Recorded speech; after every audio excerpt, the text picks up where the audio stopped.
Grab your drinks and have a seat. It's time for serial killers.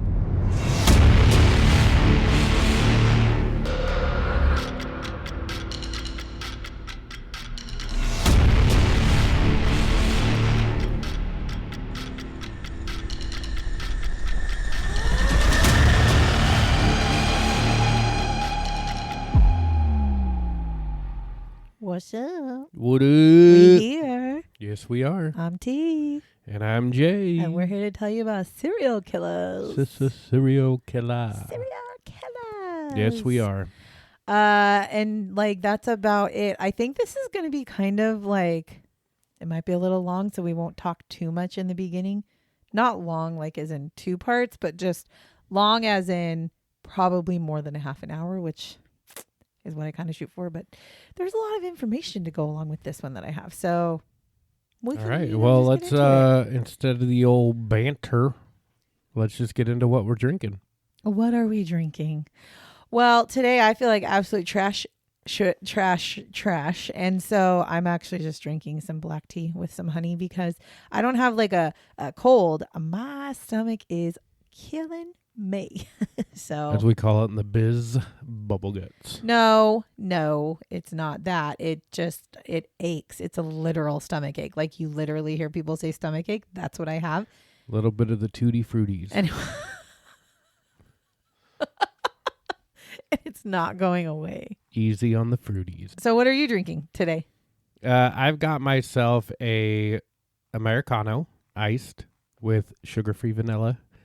And yes, I still go a little bit on the cream side, but I do half the flavor. We're not going to pretend you do a little bit of cream. I said a little bit on the cream side, which means We're a not little bit gonna more than what a normal amount would It's be. a lot of bit more than what I It's know. not. Yes, no, it I watched her pour it is. in. It I is. didn't even see a double glug out of it, and that's usually what I do. So When your coffee looks damn near white because it's like a light tan white, that is a lot of cream. negative. It is. There's a brown tone to it. Barely. There's a brown tone to it. Anyways, Okay. let's get into One of who these we're days, I'm talking going to about. post a photo of our coffees next to each other, and we'll see what the people have to Okay, say. just because you like to drink stuff that'll put hair on your chest. Like, At least one of us has hair on our chest. Mm-mm. Jeez. smooth and naked. Okay, so should we get into who we're talking about today? Please do. All right, so today we're talking about Louise Peete. Oh, Louise. Louise Peete. So Louise arsenic. Peete. No. Pum pum pum. This one did take me for an actual shock. This when I was like, because I saw it too. I was like, oh, Louise. Okay, we're gonna talk about arsenic. And when I saw how she killed, I was like, what? All So right. her nicknames, of course, are nicknames. They're like aliases. So she was known as Louise M. Gold and Anna Lee. So those were her nicknames. Scary sounding. She had 3 or more victims. Of course. Her victims were located in Texas and California. The murder dates are 1912, 1920, and 1944. Her method of murder was shooting. Damn. Yeah. Get it, Louise. I was like, dang, Louise. And a characteristic of her murder would be, was it normal? I mean, I'm just going to give you one guess. What do you think her a characteristic of her murder would have been? Well, they were all her husbands. I mean, no, they weren't, but financial gain, right? Like she gained something from these people dying. So we'll just get into it. So Louise Peete was born September 20th, 1880 in Bienville, Louisiana. And she was actually born as Lophie Louise Pressler. Yeah, Now- I'd get rid of Lophie. Now, her parents were very wealthy. And her father was actually a wealthy newspaper publisher. So she grew up in a very wealthy household. She was like a socialite, basically. Now, she was given the best possible education. She was sent to the best school that money could buy. It was like a kind of like a boarding school type thing. Money was not spared on her education. Let's just lay that out. Now, she was actually sent to a school in New Orleans is where she went to school. Nylons. Now, the school that she was sent to, though, had felt that she was very inappropriate at school. She had exhibited inappropriate behavior, and they expelled her from school when she was 15 years old. Now, her inappropriate behavior was that she had been stealing from her classmates, which again, she comes from a very wealthy family. She has zero reasons to be stealing. And she was being extremely promiscuous with boys. So they were like, get out. Which actually, in real world everything, if you have children who go to anything but a public school, so private school, charter school, Catholic school, whatever, that is actually, they're not required to keep your kids in school like they are in public school. Public school, they have to keep your kids in school for the most part. They can't just kick them out. You're probably stealing from other people because, well, you can. Yeah, in her mind, that's probably what she was thinking. They're all like wealthy as hell. So anyway, so then in 1903, she's now 23 years old. Louise meets and marries a man named Henry Bosley. Now, Henry is a Bosley. That's what it reminds me of. Like, was he a butler? No, he was a traveling salesman, actually. Well. Now, this marriage lasts about 4 years. Literally. Which, I mean, hey, girl, 23, you're 27 years old. That's not bad. But see, it ends because Henry catches Louise in bed with another man. And sadly, skank. He ends up committing suicide over it because he's so distraught. Oh, boss. Now, she then moves to Shreveport, Louisiana. And when she's there, she actually works as a high-class prostitute. And she's known for stealing from her clients as well. But again, she's like high society life. Like she is intermingled with like the high society life of people in Louisiana. And she's part of that wealthy socialite status. Some people just want what other people have, I guess. So in 1911, Louise ends up living in Boston. And when she's there, she changes her name to Louise Gold. Now, she then tells people that she was 19 years old. Mind you, she's most definitely not 19 years old. So she's most definitely 31 years old. So she must have been a looker to be able to pass to be 19 years old.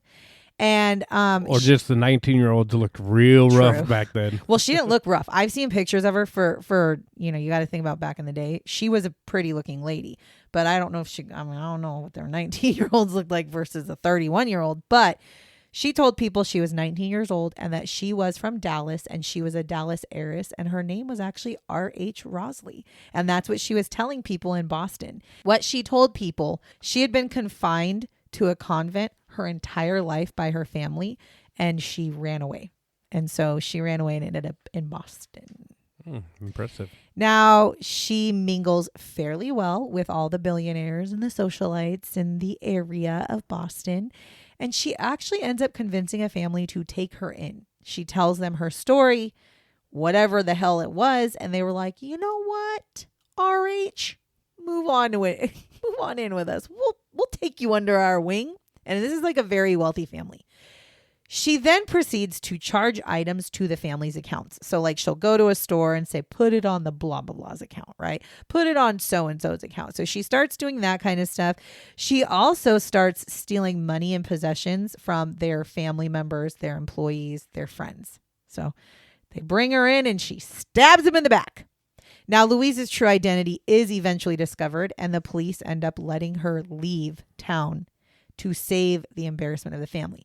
So they find out who she really is, call the cops. The cops show up and they basically say, listen, Louise, if you get out of Dodge, we will wipe our hands of this and, let bygones be bygones. And she's like, bet. So she leaves, obviously. But they really did it because the family was very embarrassed by the fact that they had welcomed this woman into their home and she basically stole from everybody they knew. Louise ends up moving after this to Waco, Texas. Louise meets a man named Joe Appel. Now, he is a wealthy oil baron in Waco, Texas. Now, she starts up a romantic relationship with him. And weirdly, Joe ends up getting shot to death. And all of his jewelry goes missing. And Louise is actually accused of murdering him by like everybody in Waco. She does actually go to trial for this. And she tells the grand jury that he had tried to rape her. So she killed him in self-defense. So she tells them this. And they end up going, well, geez, Louise. That sounds like that's real. So, yeah, you know what? We're going to drop the charges against you. We're going to release you because you have every right to stand up for yourself. That's it. Good old Texas. So then in 1913, Louise up and moves her life to Dallas, Texas. Now here she meets and marries a man named Harry Farrote. Now Harry is a night clerk at the St. George Hotel. Now shortly after they get married, Louise actually steals $20,000 worth of jewelry from the hotel safe.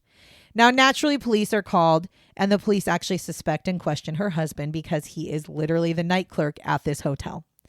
And they cannot find any evidence to link him to this theft. They cannot find anything that even remotely puts like a shadow of a doubt that he had anything to do with it. So they're like, okay, you're clear to go, but we'd like to talk to your wife since, you know, you're the night clerk of this hotel. So they talk to Louise, and they also cannot find any sort of evidence to link her to any sort of theft. They can't find any jewelry that would have possibly been stolen. And so they're like, okay, you guys are in the clear. Harry, being embarrassed by this theft, I'm unsure still to this day, because it didn't actually say if he knew that she stole the jewels or not. Like, she stole them for sure. But I don't know if Harry knew, or if he just was suspicious, or if he was embarrassed by the fact that this happened on his during watch. his watch. Yeah, but regardless, he was embarrassed by this. And he had also caught Louise having an affair with another man. So Harry ends up shooting himself. Although pretty much everyone agrees that he most likely did not shoot himself, and that he is actually just another one of Louise's victims, because it's just kind of weird. And and it wasn't, nothing in his life would have been like, it makes you think back to the very first one and agree. Oh, did he shoot himself? I agree. I actually do not think that her first husband shot himself. I think he caught her in bed with somebody and she killed him. That's what I think. But nobody thought that at the time, right? 1915, Louise ends up moving to Denver, Colorado. Now she marries again. Now this time she marries a man named Richard Peete. This is why she's Louise Peete. And he's a salesman. And in 1916, the couple end up having a daughter together. Her name was Frances Ann, but she went by Betty. All right. Didn't see that coming. Was it Frances Betty Ann? No. Her name was Frances Ann Peete, but they called her Betty. Like, why don't you just name her Betty then? Right. Why? If you're going to call her Betty, just name her Betty. Shit. When I was doing the research for this, I started giggling out loud, and our son looked at me and he was like, what are you laughing about? And then I read it to him. He goes, okay, that makes a lot of sense. Yeah. Sorry. Just calling somebody a completely different name. I mean, fair. I think I've called my son everything but his name on like a daily basis. So I call him Frank a lot. His name is definitely not Frank. It's not even close to Frank. No, you should have named him Frank. I probably should have. So anyway, so yes, they end up having Betty, Frances Ann, but all goes by Betty. Now the couple ends up having a lot of problems, and they actually fight a lot, and they end up separating in 1920. And Louise ends up leaving her husband and daughter and moves to Los Angeles, California. But she doesn't get divorced. She's just like estranged. She's like, we don't make sense together. Peace out. Also, I still to this day, I'm like, how do you leave your daughter? Like, right. Husband, okay, I guess. Well, I mean, she's also daughter? killing people, She so is true. I would guess she True. doesn't have an emotional connection. That's probably true. So while she's in California, she meets a man named Jacob C. Denton. Now, Jacob is a recent widower, and he has a teenage daughter. And they meet because Louise had actually inquired about renting his 14-bedroom Tudor mansion while he was away on business. So he was getting ready to leave on a business trip. He was taking his daughter, and they were going to go somewhere for like a month or a couple months. And he had posted in like the newspaper that he was looking for somebody to rent his 14-bedroom Tudor mansion.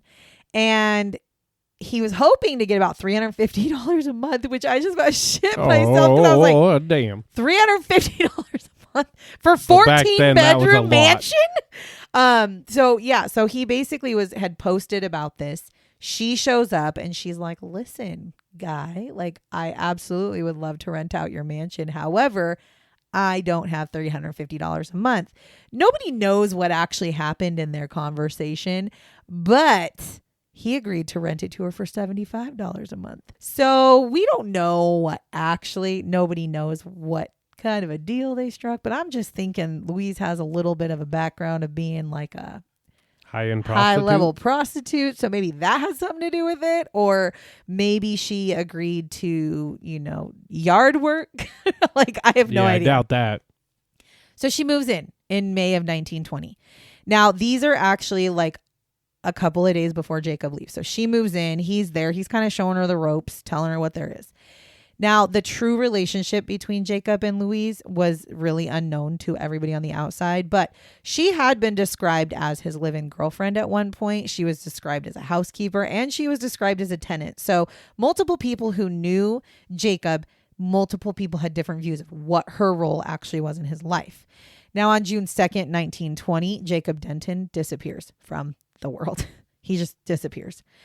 Now, it's not too long after this that Louise hires a gardener to transfer a ton of dirt to the basement of the home. Now, she claims that she's going to be growing mushrooms in the basement, so she needs all this dirt down there so she can do that. Now, on June 5th, 1920, Louise forges Jacob's signature to withdraw $300 from his bank account, and she gains access to his safety deposit box as well at the bank. Now, the banker notices that Jacob's signature is a little bit off from what he normally sees for the signatures that Louise had brought in, whatever form she had brought in. And he questions Louise. He's like, well, I'm just trying to, who signed this? So Louise tells him that, well, Jacob signed it, but right now Jacob is hiding away from the world because he had his arm amputated after it was shot off by an angry Spanish looking woman. Wow, that is a fucking story. It's definitely not what I thought she was going to say. Which she claims that she has to help him sign the checks with his left hand, and that he was ashamed of what he looks like, and that he would only speak to Louise after this incident. So he is hiding away in his home, one-armed, and Louise has to help him because it's his non-dominant hand, so she has to basically guide him on signing his name. Now, after a few weeks, friends, family, business acquaintances start asking, where the fuck is Jacob and why is he not around? So Louise gives actually several different stories about where he could be. This included a version of him being on an extended business trip, that he was gone, and he continued to like send her letters saying, oh, I'm going to be here a little longer. Now, she also starts posing as his wife. She would spend his money as if she was his wife, and she would tell people, oh, I'm his wife, and she'd buy stuff. She would drive his Cadillac. She pawned his jewelry and his possessions. She rented rooms out in the mansion to people, and she kept every single little bit of money that she got from the renting of the rooms. Now, eventually, Jacob's daughter, she starts to get really suspicious about where her dad is. So she actually hires an attorney to help figure out what happened to him. Like, why is he not home? Now, the attorney talks to Louise, who claims to have no knowledge of where he is. She did actually agree to send him all of his business documents to aid in the search for him, because she's like, I don't know where he is. I just know he's gone, and he has sent me stuff, and he continues to extend his trips. So the lawyer's like, okay, well, can you send me the proof that you've had contact, or that he's, all of his business shit? And she's like, absolutely. Because he hasn't come home. Let me just walk over. Yeah, I'm out. The following month, Louise rents the mansion out and heads back to Denver to be with her daughter and her estranged husband. She's like, well, that was fun. I'm going back home. Now, after she leaves, Jacob's daughter now has the ability to go back to the house. So apparently during this whole time, the daughter was not at the home. Like, she was like, I don't know why she wasn't at the home, but she was not. Maybe she lived with because his wife was dead. So I don't know where the fuck the daughter was. Or maybe she was at school. That would make sense. She was probably gone away for school. Anyways, she's able to gain access to the house now. And she gets a private detective. She takes her lawyer. She goes to the house and she says, I want you to look through this house and find out where the fuck my dad is. Like, help me find him. So the private detective is like searching the house for anything that would give him a clue of where Jacob would have gone. Well, while he's, going through looking for shit, the detective actually finds the corpse of Jacob in the basement of the home. And an autopsy shows that he had been shot and strangled. So police obviously are like, I wonder who did this. So they are like, we're looking for Louise. We're looking for Louise. So they find her in Denver and question her about Jacob's murder. And she's like, what? He was in the basement dead this whole time? I had no idea. She actually tells them, well, there was this mysterious Spanish woman who amputated his arm with a sword. By the way, no longer does she say he was shot at. Now she said the fucking sword. And she might have done it. Maybe that's what it is. And they were like, So they go back to Jacob's body and they're like, well, that's weird. His arm is fully intact. There's no missing arm at all. So the amputation story, man, what the fuck? They literally told you they found his body and you literally saw it. The Spanish lady put it back on. So Louise is brought back to LA and she is indicted on a first degree murder charge. So then on January 21st, 1921, her trial begins, and it is a widely publicized trial. Obviously, it's the 20s. She's a woman. She's a woman on trial for murder. So on February 17th, 1921, she is found guilty and she is sentenced to life in prison. Louise is actually put into San Quentin, and then she's transferred to the California Institute for Women, and she's considered a model prisoner while she's there. Now, she was at one point a dental assistant. She also maintained the prison's garden, and she wrote for the prison newspaper. Oh. She's just an all-around. Jill of all trades, as we would say. Now, Louise, again, life in prison for murdering this man and stealing, money and all kinds of shit from him. She's paroled after serving 18 years for good behavior. So she goes from life to getting paroled. Which life we know life is 25 could be years. it could be like 25 years, but she was a model prisoner, so she got out 18 years later. Thanks for doing my garden. Right. Now, she's actually released to a woman named Jessie Marcy. Now, Jessie Marcy had been lobbying for her release for a very long time. Now, which again, why are we lobbying for a woman to be released from prison who cold-blooded murdered a billionaire man to literally just like take his money and live her life however she wants to? Had his daughter not like keyed into the fact that he wasn't around, she'd be living forever. Yep. So she's released to Jessie Marcy. So she's paroled, and they say, okay, you can be paroled, but you got to live with Jessie. And she's like, yeah, done. And Jessie's like, absolutely. So Marcy actually ends up dying not too long after they start living together of natural causes. She wasn't shot to death, or she literally just like died of natural causes. Arsenic. No, she died of that. I think she was an older lady. So then Louise actually moves in with her probation officer, Emily Latham. So, because she has to have somewhere, apparently part of her parole was she couldn't live on her own, I guess.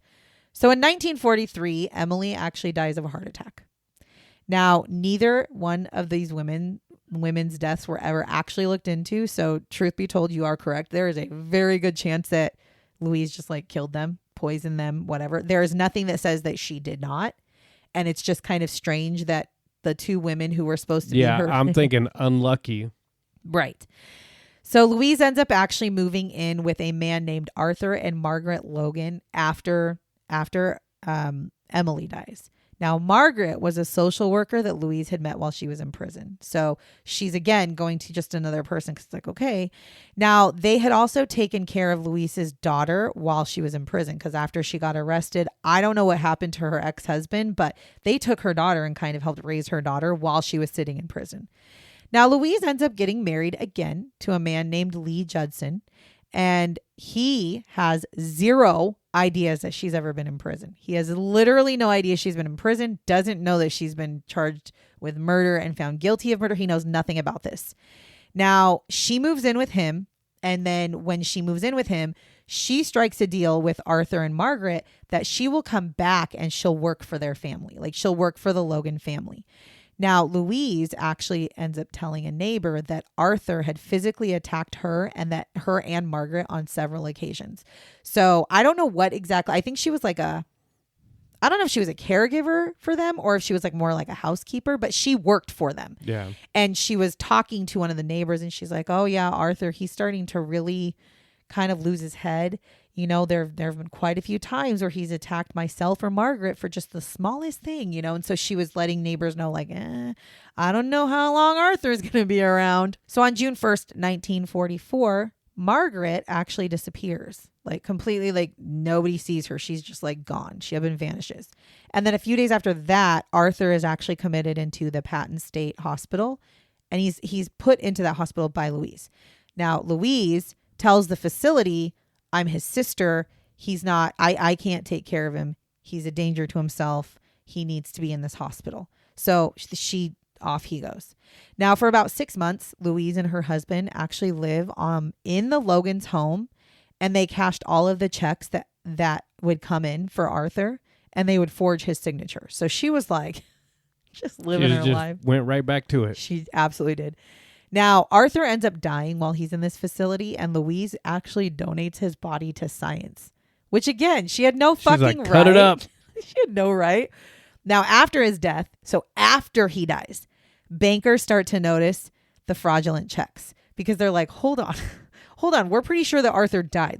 Like Arthur dies. They notify everybody that, that he dies. But yet his checks are still coming in, and they're still getting cashed with his signature. They're not anybody else's. It's Arthur's signature, and they're like, hold the fuck on. How is Arthur signing these checks when he's dead? So they notify the authorities, and they're like, listen, Louise comes in here, and she has been cashing Arthur's checks for like 6 months, but we have heard that Arthur has died, and yet she's still coming in, and his signature is still on these checks, and they're like, oh, well, this is weird. Obviously, the cops are kind of like, this is strange. She's already, they can know she's killed somebody before. So on December 20th, 1944, police show up to question the couple and search the home. They actually discover, after they're talking to him, walking around the home, they discover the decomposing body of Margaret under an avocado tree in the backyard. Now, Louise is again arrested, and she is again charged with murder. Now, she, of course, claims that, okay, so first of all, Margaret was shot and hit in the head. And she claims that Arthur was the one who did it. She said, I admit I buried the body. I did. But Arthur killed her. Now, the autopsy showed that she had been shot and hit in the head with and actually had a skull fracture. So the shooting part is why I'm like, but did he? Maybe she did. Maybe he did. Maybe he hit her in the head. But I'm pretty sure I'm pretty sure, Louise, you shot her. Yeah. For whatever reason, you shot her. Now, Lee is also arrested during this time. And he is charged with murder as well. Because they're like, hold on, there's two of you here. And they both maintained that they were innocent. They both were like, nope, we didn't do this. On January 11th, 1945, the murder charges are actually dropped against Lee because they had insufficient evidence to keep him. I think their evidence really, what pushed them towards Louise was the fact that she had done this before. Yeah. And so they were like, well, this is your fucking MO. Right. This is your MO. This is what you do. You're cashing his check. You're doing all these things. We're thinking Lee probably didn't realize that you had killed Margaret because they didn't live there at the time. It was after Margaret had died and after Arthur went away that they moved in. Who knows? She might have told Lee like, oh, they're going to be gone for a while and we're going to go live in their house. We're going to house sit. Yeah, type thing. So the following day, after Lee is, released from prison, he decides that he's going to just jump to his death. So that's what he does. And literally jumps off of the 8th story building or something and kills himself. Now, Louise finds out about this and she tells the reporters. He did it all. And she's crying, by the way. I'm to blame for that. He couldn't face disgrace as long as I'm associated with him. He's a marked man. I feel. I thought she'd take the opportunity to say it was all him. No. She absolutely blamed herself. But that's one of those, she's a martyr. But it was my fault. So on April 23rd, 1945, Louise goes to trial for murder again. Now on May 31st, a jury of 11 women and 1 man. Tell me that shit's fucked up. Right. She's a woman. Why are you giving her 11 women? But anyways, they found her guilty, which it shocks me because 11 women stand for women type thing. They found her guilty of first-degree murder, and she was actually sentenced to death this time. Now, she appeals this multiple times. All of her fucking appeals were denied. They were like, absolutely not. You literally have killed 2 people that we know of. You literally were here, got out, and did it again. Exactly. And we are now starting to think, oh, your other husbands, both of them supposedly shot themselves. Well, maybe you actually killed them. Never mind the fact that the 2 women you lived with, you killed one of the women. You buried her. So what's to say you didn't fucking kill these other ladies? So on April 11th, 1947, Louise Peete is executed by gas chamber in San Quentin. By gas chamber. Good. We sat in that gas chamber at the museum. It's creepy. Yes, there was a what was it? Alcatraz East in Tennessee, and we went in there. It's a whole crime museum, and they have a gas chamber that you can sit in, and it's fucking so creepy. It's like so creepy. Ugh, ugh. So she's killed by gas chamber. She enters the gas chamber at 10:03 a.m. and she is pronounced dead after 10 minutes. So it took 10 minutes to, I mean, not really. She put up a fight. No, what it actually said was that I think they instruct you, like, once you're in there sitting down, once the door closes, the gas will start to flow. You're supposed to take a really big breath in and it's supposed to basically knock you unconscious. And then they keep gassing it until you're dead. And so that's what she did. She was strapped into a chair. She took a huge breath and literally, as like within minutes of taking the breath, she slumped over into the chair, and then they kept her in there for 10 minutes. So makes sense. Yeah. That just can't be a pleasant No. way to die. Like, you're suffocating yourself to death. Like, that's crazy. You know, to me. it's not a pleasant way to die, is to be shot and I bashed over the understand head. that. I so understand that, but that just seems so. fuck her. It just seems so weird. So her final meal was a simple cup of coffee for breakfast. Oh, nice. And she simply said, "I'm ready to die." That's literally, she told that to her spiritual advisor, like the day of her death. She's like, "I'm ready to die." So that was it. So Wow. that is the story of Louise Peete. Ready for some shots? I got ready. I got Yeah, some let's shots. hit it. Okay, so Louise actually says later in life that this is her quote, she came from cultured, educated people. She said, "My parents were not delinquents and did not rear delinquent children." Yes, ma'am, they did, because you're their child. You are a delinquent. And you legitimately got kicked out of your boarding school at 15 for being promiscuous. Like, yes, they did. But what her point of this is she's trying to clear it up to be like, I think what she's trying to say is like, I didn't have like a fucked up childhood. Like, I legitimately had a silver platter. Here you go. They didn't raise me to be this way. I am this way because of who I am, but they didn't do this. And she was like a high society type lady. Now, okay, remember the amputating story? Yeah. So Louise actually had told some people that the mysterious Spanish woman had chopped off his arm and his leg at one point with a sword. Holy shit, it was the one-armed, one-legged man? So she says that she shot at him and ended up hitting him in the arm, and so he had to have his arm amputated. Then she tells people, like, no, the Spanish woman chopped off his arm. And then she tells people, no, she chopped off his arm and his leg with a sword. Phew, that is crazy. And he's hiding out in his home. Like, how do you not die? Like, yeah, what? He's embarrassed. Throughout Louise's trial and the first 2 years of her incarceration, Louise's husband, Richard, remember Richard Peete, he stayed by her side, actually.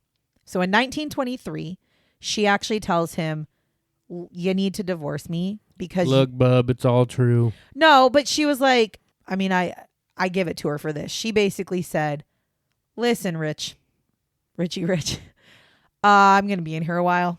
They gave me life, so I don't know when I'm getting out. And you deserve to be better and happy. So I want you to divorce. I want to get a divorce so that you can go on and be happy and be yourself, because you sitting here waiting for all of the trial plus these first 2 years of my incarceration has got to be hard on you." Yeah. Be free, my little bird. Yeah, be free.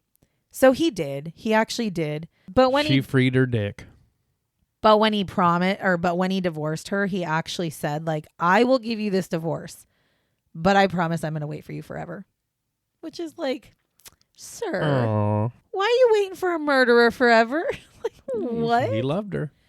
Now, soon after the divorce was finalized, Louise actually stopped returning his letters, and she ends up actually rejecting his letters completely and stops all communication forever. Like, she just, "Don't talk to me anymore, sir. We're divorced." So in 1924, so again, they divorced in 1923. In 1924, Richard kills himself in a hotel room. He's upset. He feels guilty over her conviction and over his bad health, and kills himself. This lady, the amount of people who have killed themselves over her is like insane to me. Crazy. That's the fourth person. Yeah. That is the fourth person who supposedly That's why I think killed the himself other ones over were this not. woman. After Louise is released, that's like a rhyme. That was a tongue twister. After Louise is released from prison, she changes her name to Anna Lee. Now, while her final sentence was being read, Louise sat reading. Okay, so they're reading her sentence to her. You know, the death penalty. And they're reading it to her, and she's sitting in a chair and she's reading this book called The Importance of Living, which is a Chinese philosophy book. And she literally only stops to look up one time, and it's to make a mocking facial expression at the prosecutor after they told her she was getting death. And she actually said, it goes without saying, I have never killed or even harmed a human being, but truth is elusive. Bitch, yes, you did. Yes, you did. The man was in your basement. Yeah. Well, his basement, but you at minimum, The Spanish lady. Hello. at minimum, you at least killed the billionaire. At minimum. Yes, you did. And final shot is Louise was actually the second woman to be executed in California ever. Well, she deserved it. So, anyways, that was Louise Peete.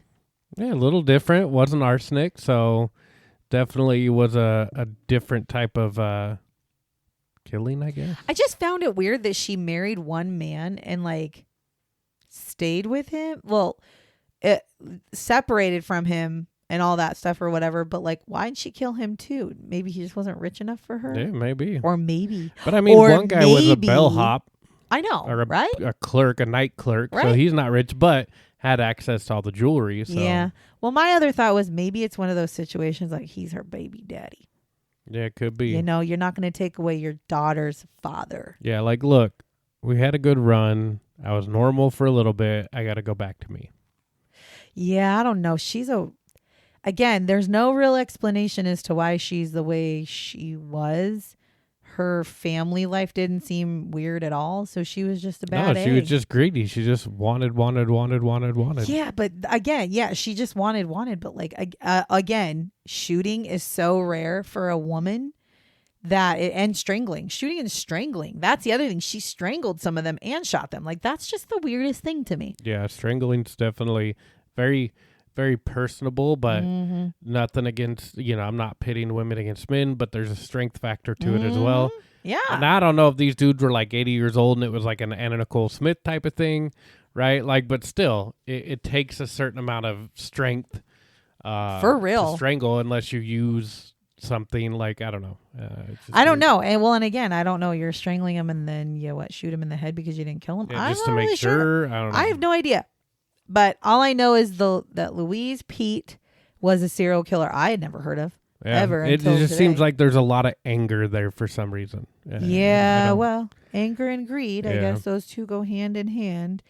But I will say there is a very small part of me that thinks there's a chance that she did not kill Margaret.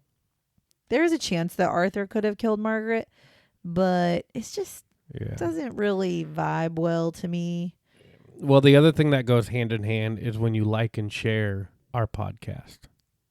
Show a like, thing. Share, like. And follow. Follow. Following is not for anything other than your own it's get for the your updates. own thing. You know. Yeah.